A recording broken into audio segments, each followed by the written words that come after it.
Good morning to all. Today I am going to discuss about interesting anatomic variations of skeletal X-rays. First X-ray is physiologic osteosclerosis of the newborn. Here all the bones appear dense. All the bones appear dense because of proportionally thicker cortical bone and more abundant spongiosa during fetal and neonatal life. The sclerotic features disappear gradually during the first weeks of life and resolve by 2 to 3 months of age. Physiologic periosteal new bone formation in a 9-week-old baby. Here you can see smooth periosteal new bone seen on the lateral aspect of the femur and medial aspect of the tibial diaphysis.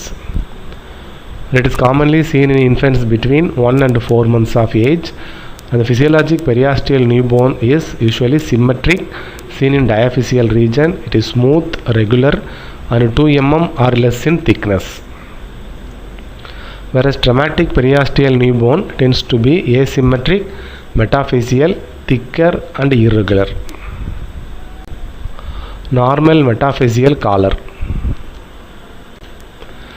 Small spurs on the distal ulnar and distal femoral metaphyses in a 5-month-old girl due to extension of the subperiosteal bone collar beyond the metaphysis is seen. Ivory epiphysis of the distal phalanx in a 6-year-old boy. Here sclerotic epiphyseal ossification centers of the phalanges are called ivory epiphyses.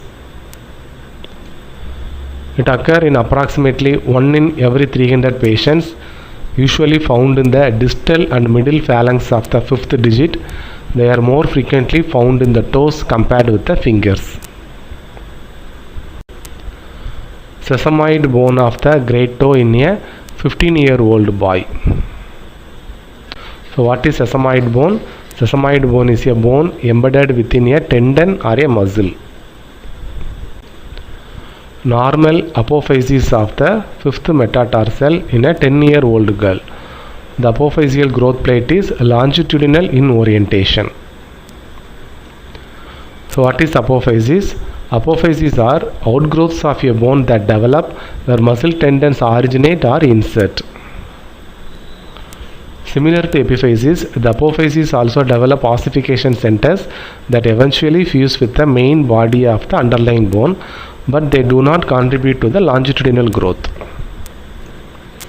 Bifid epiphysis in an asymptomatic 11-year-old boy. Bifid epiphysis is most common in the great toes, where examination before fusion of the centers is complete may simulate fracture. Normal calcaneal apophysis in a 12-year-old boy. Here you can see normal sclerotic fragmented appearance of the calcaneal apophysis. Normal smooth olecranon ossification center in a 12-year-old boy.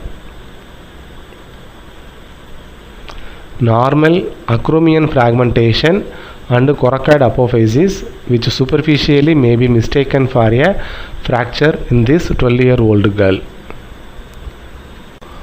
Irregularity of the anterior cortex of the proximal humeral diaphysis due to muscle insertion in a 16-year-old boy.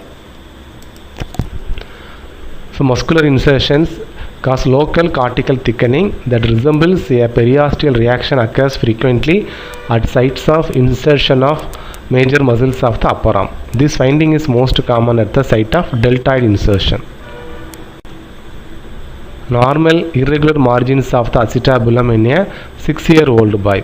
Here irregular ossification of the acetabular roof is a normal phenomenon during growth.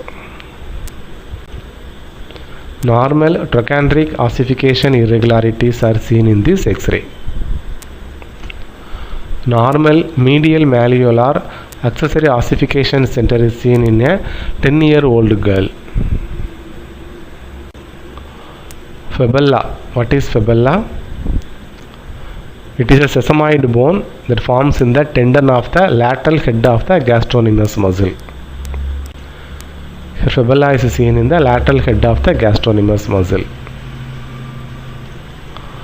Normal developmental irregularity of the lateral femoral condyles in a 10-year-old boy. Normal irregular mineralization on the margins of the ossification centers in the distal epiphyses of the femur of a 3-year-old boy. Normal patellar irregularity in a 5-year-old boy with a large knee effusion due to infection. And this normal fragmentation and irregularity of the patella should not be confused with pathology or fracture of the patella. Experience and knowledge are the best resources for successfully identifying normal variants. Thank you.